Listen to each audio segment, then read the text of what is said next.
ஆசியாவில் தங்கம் அதிகமாக விளைகின்ற ஒரு நாடு. அந்த நாட்டில் இருக்கக்கூடிய ஒரு தங்கச் சுரங்கத்தில் ஒரு விபத்து ஏற்பட்டு 20 பேர் வரையில் கொல்லப்பட்டிருக்கிறார்கள். இது குறித்த செய்திகளை விரிவாக பார்க்க இருக்கின்றோம். பிரித்தானிய பிரதமர் கியர் ஸ்டார்மர் அவர்கள் இன்று ஒரு முக்கியமான அறிவிப்பு ஒன்றை பாராளுமன்றத்தில் வைத்து வெளியிட்டிருக்கின்றார். அதே வேளையில் பிரித்தானியாவில் பொருட்களினுடைய விலைகள் அதிகரித்திருப்பதாக புதிய புள்ளி விவரங்கள் தெரிவிக்கின்றன. இவை குறித்தும் இந்த காணொளியில் பார்க்க இருக்கின்றோம். குழந்தைகளுக்கு மிகவும் பிடித்த பெப்பா பிக் அந்த கார்ட்டூன் குடும்பத்தில் புதியதொரு உறுப்பினர் வந்திருக்கின்றார். ஒரு பொம்பளை புள்ளி ஒன்று பிறந்திருக்குது. அது குறித்தும் விரிவாக இந்த காணொளியில் பார்க்க இருக்கின்றோம். பயணிகள் கொண்டு போன ஹேண்ட் லக்கேஜுக்கு கட்டணங்களை அறவிட்ட விமான சேவைகள், இப்படியான ஒரு வித்தியாசமான செய்தி வழியாக இருக்கிறது. அது குறித்தும் பார்க்க இருக்கின்றோம். கை குலுக்குவதில் ஏற்பட்ட சர்ச்சை. இந்த சர்ச்சை யாருக்கு வந்திருக்குன்னு பார்த்தீங்கன்னு சொன்னால் பிரெஞ்சு ஜனாதிபதி இமானுவேல் மேக்ரோனுக்கு வந்திருக்குது. கை குலுக்குறதுல அப்படி என்ன பிரச்சனைன்னு கேட்டிங்கன்னு சொன்னால் ஒரு பிரச்சனை ஒன்று வந்திருக்குது. அது சம்பந்தமாகவும் இந்த காணொலியில் பார்க்க இருக்கின்றோம். இந்த செய்திகள் உட்பட மேலும் ஒரு சில செய்திகள் இந்த காணொலியில் காத்திருக்கின்றன. தமிழடியான் வேர்ல்ட் யூடியூப் சேனலுக்கு உங்கள் அனைவரையும் வருகவென அன்புடன் வரவேற்கின்றேன். இன்று மே மாதம் 21ஆம் தேதி 2025ஆம் ஆண்டு புதன்கிழமை. வாருங்கள் காணொலிக்குள் போகலாம். பிரித்தானியாவில் பணவீக்கம் அதிகரித்துள்ளதாக புதிய புள்ளி விவரங்கள் கூறுகின்றன. அந்த அடிப்படையில் ஏப்ரல் மாதத்தில் பணவீக்கம் 3.5% அதிகரித்திருப்பதாக புதிய புள்ளி விவரங்கள் தெரிவிக்கின்றன. பணவீக்கம் பார்த்தீங்கன்னு சொன்னால் ஜனவரி மாதத்தில் 3% இருந்தது. பிறகு பிப்ரவரி மாதத்தில் 2.8% மாறியிருந்தது. இப்பொழுது ஏப்ரல் மாதத்தில் 3.5% அதிகரித்திருக்கிறது. இதனால் பொருட்களினுடைய விலைகள் அதிகரிப்பதற்கான வாய்ப்புகள் இருப்பதாக சொல்லப்படுகின்றது. அதேவேளையில் மின்சாரம் மற்றும் எரிவாயு போன்றவற்றுக்கான கட்டணங்கள் அண்மை காலமாக 6.4% அதிகரித்திருப்பதாகவும் இந்த புள்ளி விவரத்தில் சொல்லப்பட்டுள்ளது. பிரித்தானிய பிரதமர் கியர் ஸ்டார்மர் அவர்கள் இன்று புதன்கிழமை பாராளுமன்றத்தில் முக்கியமான அறிவிப்பு ஒன்றை வெளியிட்டிருந்தார். அதாவது விண்டர் ஃபியூவல் பேமெண்ட், அந்த கொடுப்பனவுக்கு மேலும் பல முதியவர்கள் தகுதி பெறுவார்கள் என்று சொல்லி ஒரு வித்தியாசமான அறிவிப்பு ஒன்றை விட்டார். உங்கள் எல்லாருக்குமே தெரியும், கடந்த வருடம் லேபர் அரசாங்கம் ஆட்சி பொறுப்பு ஏற்ற பிறகு அவர்கள் செய்த முதலாவது முக்கியமான வேலை என்னென்று சொன்னால் அந்த விண்டர் ஃபியூவல் பேமெண்ட் எடுத்துக்கொண்ட முதியவர்களை அவர்களுக்கு அந்த பேமெண்ட்டை கட் பண்ணதான். அதனால் பல லட்சக்கணக்கான முதியவர்கள் கடந்த குளிர்காலத்தில் பாதிக்கப்பட்டிருந்தார்கள். என்று சொன்னால் அவர்களுக்கு சராசரியாக வழங்கப்படுற 300 பவுண்ட்ஸ் வரையான அந்த விண்டர் ஃபியூவல் பேமெண்ட் கொடுப்பனவு நிறுத்தப்பட்டிருந்தது. இது நாடு முழுவதும் மிகுந்த எதிர்ப்பலைகளை உருவாக்கியிருந்தது. அரசாங்கத்துக்கு அது ஒரு பின்னடைவை கொடுத்தது, கெட்ட பேரை உருவாக்கியிருந்தது.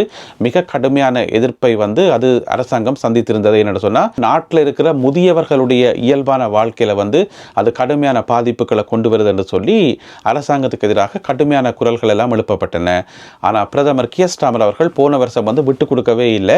அதில் எந்த விதமான மாற்றமும் இல்லை என்று சொன்னவர்.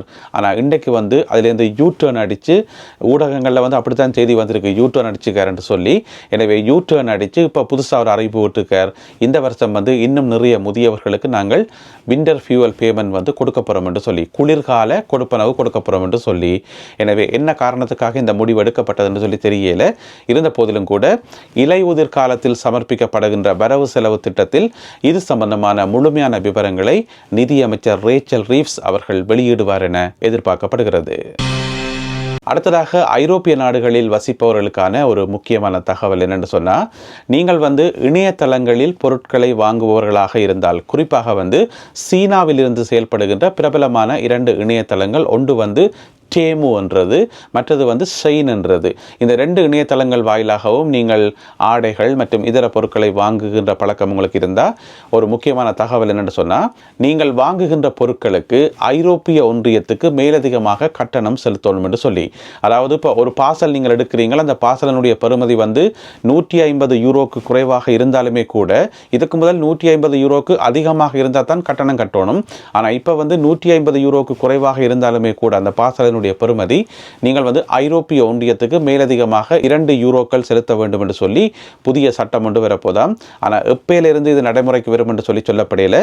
இருந்த போதிலும் கூட இந்த 2 சீன நிறுவனங்களிடமிருந்தும் பொருட்களை கொள்வனவு செய்பவர்களுக்கு இப்படியான ஒரு மாறுதல் ஒன்று வர இருப்பதாக தகவல்கள் வெளியாகியுள்ளன. கை குலுக்கியதால் சர்ச்சையில் சிக்கியிருக்கின்றார் பிரெஞ்சு ஜனாதிபதி இமானுவேல் மேக்ரோன். அது என்ன சர்ச்சை என்று சொன்னால், இந்த மாதம் 16ஆம் தேதி அல்பேனியா நாட்டில் வந்து ஒரு உச்சி மாநாடு ஒன்று நடந்தது. அது என்ன உச்சி மாநாடு என்று சொன்னால், ஐரோப்பிய அரசியல் சமூக உச்சி மாநாடு. ஐரோப்பிய அரசியல் சமூக உச்சி மாநாடு. அதில் வந்து பிரெஞ்சு ஜனாதிபதி இமானுவேல் மேக்ரோன் கலந்து கொண்டிருந்தவர். அதே வேளையில் துருக்கி நாட்டினுடைய ஜனாதிபதி டாயிப் எர்டோகனும் வந்து அதில் கலந்து கொண்டிருந்தவர். அப்போ டாயிப் எர்டோகன் வந்து ஒரு கதிரையில் இருந்துருக்கைக்குள்ள பிரெஞ்சு ஜனாதிபதி வந்தவர். விரைக்குள்ள வந்து அவர் கதிரையிலிருந்து எழும்பாமலேயே இருந்தபடியே கை குலுக்கி இருக்கிறார். அதுவும் வந்து கையை வந்து வடிவா பிடிச்சி குலுக்காமல் அவருடைய விரலை பிடிச்சு, ஒரு விரல் 2 விரலை பிடிச்சு கனநேரமாக இப்படி கையை பிடிச்சு கொண்டிருந்தார் என்று சொல்லி அது ஒரு பெரிய சர்ச்சையாக இப்பொழுது வெடித்திருக்கின்றது. அதாவது துருக்கிய ஜனாதிபதி பிரெஞ்சு ஜனாதிபதியை வந்து மதிக்கேல் என்று சொல்லியும், ஒழுங்காக கை குலுக்கேல் என்று சொல்லியும், அப்படியே கை குலுக்கும் போதும் அவர் வேறு எங்கேயோ பார்த்து கொண்டு வேறு சிந்தனையில் இருந்தார் என்று சொல்லியும் அதில் மிகப்பெரிய சர்ச்சை உருவாகி இருக்கிறது. இப்பொழுது சமூக வலைத்தளங்களில் குறிப்பாக பிரான்சில் இது ஒரு மிகப்பெரிய சர்ச்சையாக வெடித்திருக்கிறது. துருக்கிய இணையதளக்காரர்களும் இது சம்பந்தமாக தங்களுடைய கருத்துக்களை சொல்லிக் கொண்டு வருகின்றார்கள். எனவே 2 நாட்டு தலைவர்கள் சந்திக்கக்குள்ள வந்து சரியான முறையில் கை குலுக்கேல் என்றதான் இப்போ இங்கே இருக்கக்கூடிய பிரச்சனை. அதிலே வந்து பிரெஞ்சு ஜனாதிபதிக்கு வந்து சரியான மரியாதை கொடுக்கேல் என்று சொல்லி ஐரோப்பாவில் விமான சேவைகளை நடத்துகின்ற 7 விமான நிறுவனங்களுக்கு எதிராக வழக்கு தொடுக்கப்பட்டிருக்கு. ஏன் வழக்கு தொடுக்கப்பட்டிருக்கு என்று சொன்னால், ஹேண்ட் லக்கேஜ் இருக்குது தானே. எப்போவுமே வந்து எந்த ஃப்ளைட்டில் நீங்கள் போனாலும் ஹேண்ட் லக்கேஜ் ஃப்ரீ. அந்த ஹேண்ட் லக்கேஜுக்கு வந்து ஒரு அளவு இருக்குது, குறிப்பிட்ட அளவுக்கு மேலே கொண்டு போக முடியாது. அதுக்கு சைஸ் எல்லாம் இருக்குது, இருந்தாலும் அது ஃப்ரீ தான். அதுக்கு யாருமே கட்டணங்கள் அளவுறையில். ஆனால் ஐரோப்பாவில் வந்து விமான சேவைகளில் ஈடுபடுகின்ற 7 நிறுவனங்கள், 1 அல்ல 2 அல்ல 7 நிறுவனங்கள் வந்து ஹேண்ட் லக்கேஜுக்கு வந்து காசு அறவிட்டுருக்கு நம் பயணிகள்கிட்ட இருந்து. அது மிகப்பெரிய ஒரு சர்ச்சையை உருவாக்கி இப்பொழுது அந்த பயணிகளில் ஒரு சில ஆட்கள் வந்து வழக்கு தொடுத்திருக்கிறோம் இந்த 7 நிறுவனங்களுக்கும் எதிராக.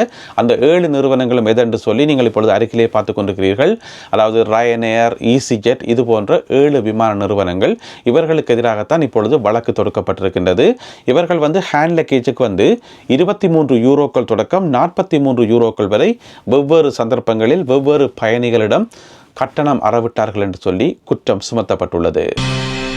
குழந்தைகளுக்கு மிகவும் பிடித்த கார்ட்டூன்களில் ஒன்றாகிய பெப்பா பிக், அந்த ஃபேமிலியில் வந்து அந்த குடும்பத்தில் வந்து ஒரு புதிய உறுப்பினர் ஒருவர் வந்திருக்கிறார். உங்கள் எல்லாருக்குமே தெரியும், உங்களுடைய பிள்ளைகளுக்கு நல்லாவே தெரியும். இந்த பெப்பா பிக் ஃபேமிலி ஒரு அம்மாவும் ஒரு அப்பாவும் இருப்பினம். அம்மா பன்றியும் அப்பா பன்றியும் 2 பிள்ளைகள் இருப்பினம். அதில் வந்து ஒரு ஆம்பளை பிள்ளை, அந்த பன்றிக்கு பேர் வந்து ஜோர்ஜ். மற்றது வந்து பொம்பளை பிள்ளை, அந்த பிள்ளைக்கு பேர் தான் பெப்பா. எனவே இந்த 4 பேர் கொண்ட குடும்பத்தில் வந்து இப்போ புதிய உறுப்பினர் ஒரு ஆள் வந்திருக்கிறார். ஒரு பொம்பளை பிள்ளை ஒன்று பிறந்திருக்குது. எப்போ என்று சொன்னால், நேற்று மே மாதம் 20ஆம் தேதி, நேற்று செவ்வாய்க்கிழமை விடிகாலை 5:44 இந்த குழந்தை வந்து பிறந்திருக்கிறது. எங்கே பிறந்திருக்குன்னு பார்த்தீங்கன்னு சொன்னால், மத்திய லண்டனில் இருக்கக்கூடிய சென்ட் மேரிஸ் ஹாஸ்பிட்டல் என்று சொல்லப்படுற ஒரு மருத்துவமனையில். அது ஒரு உலக புகழ்பெற்ற மருத்துவமனை, சென்ட் மேரிஸ் ஹாஸ்பிட்டல். அது வந்து ஒரு ஹாஸ்பிட்டல் கிடையாது, ஒரு மருத்துவமனை வளாகம். அதில் வந்து நிறைய எக்கச்சக்கமான மருத்துவமனை உபபிரிவுகள் இருக்குது. அதில் ஒன்றுதான் வந்து லிண்டோ விங் என்று சொல்லி. அந்த லிண்டோ விங் வந்து மிகவும் பிரபலமானது. ஏனென்று சொன்னால், அரச குடும்பத்தைச் சேர்ந்த பிள்ளைகள் வந்து அங்கே பிறந்திருக்கணும். குறிப்பாக இளவரசர் வில்லியம் அவர்களுடைய 3 பிள்ளைகளும் வந்து அந்த லிண்டோ விங்கில் தான் பிறந்தவினம். எனவே அதே லிண்டோ விங்கில் வந்து நேற்று செவ்வாய்க்கிழமை அதிகாலை வேளையில் வந்து இந்த பெப்பா பிக் ஃபேமிலியில் வந்து புதிய உறுப்பினர், புதிய பொம்பளை பிள்ளை ஒன்று பிறந்திருக்குது. அதுக்கு வந்து ஈவி என்று சொல்லி பேர் வைக்கப்பட்டிருக்கிறது. யோசிச்சு பார்த்தோம் என்று சொன்னால், இது ஒரு கற்பனை கதாபாத்திரம், தொலைக்காட்சிகளில் ஒளிபரப்பாகிற ஒரு கார்ட்டூன் கேரக்டர். ஆனால் அதுக்கு வந்து உலகம் முழுவதும் மிகப்பெரிய கொண்டாட்டங்கள். இதுக்கென்று சொல்லி ஒரு 75 நிமிஷம் ஓடக்கூடிய ஒரு படம் ஒன்று தயாரித்து அது உலகத்தில் இருக்கக்கூடிய எல்லா முக்கியமான தியேட்டர்களையும் வந்து சிறப்பு காட்சி போடப்பட்டு நேற்றும் இன்றைக்கெல்லாம் பெரிய அட்டகாசம் உலகம் முழுக்க. இருந்த போதிலும் கூட அந்த பெப்பா பிக் ஃபேமிலியில் வந்து புதிதாக வந்திருக்கக்கூடிய அந்த புதிய பொம்பளை பிள்ளைக்கு, பொம்பளை பிள்ளை பன்றிக்கு வந்து உலகம் முழுவதிலுமிருந்து வாழ்த்துக்கள் குவிந்து வருகின்றனவாம். ஆசியாவிலேயே மிக அதிகளவு தங்கத்தை உற்பத்தி செய்கின்ற நாடு இந்தோனேசியா. இந்தோனேசியாவில் இருக்கக்கூடிய ஒரு தங்கச் சுரங்கத்தில் ஏற்பட்ட விபத்து காரணமாக 20 பேர் வரையில் கொல்லப்பட்டிருக்கின்றார்கள். இந்த ஒரு துயரமான சம்பவம் நடைபெற்றிருக்கிறது. இதில் என்ன நடந்திருக்குன்னு சொன்னால், உங்களுக்கு தெரியும், பப்புவா நியூ கினி என்று சொல்லி ஒரு நாடு ஒன்று இருக்குது.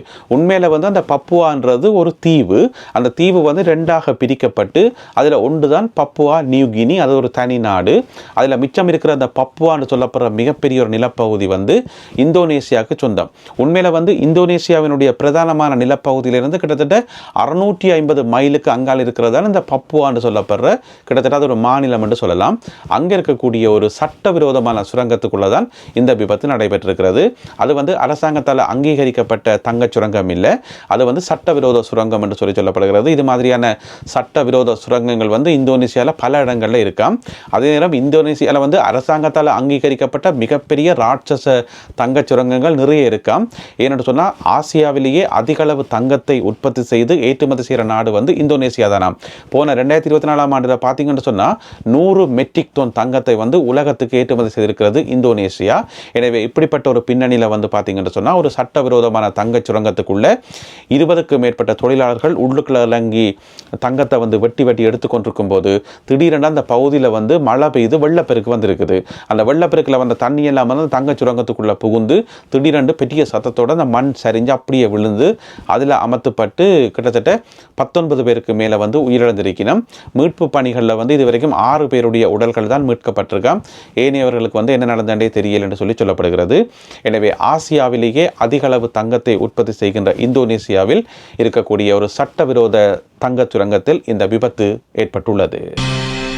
நல்லது அன்பான உறவுகளை, இத்துடன் இன்றைய செய்திகளும் தகவல்களும் நிறைவு பெறுகின்றன. உலகச் செய்திகளை உடனுக்குடன் தெரிந்து கொள்ள இந்த சேனலை சப்ஸ்கிரைப் பண்ணுங்கள். மீண்டும் மற்றொரு காணொளியில் உங்களை சந்திக்கின்றேன். அதுவரை நன்றி, வணக்கம்.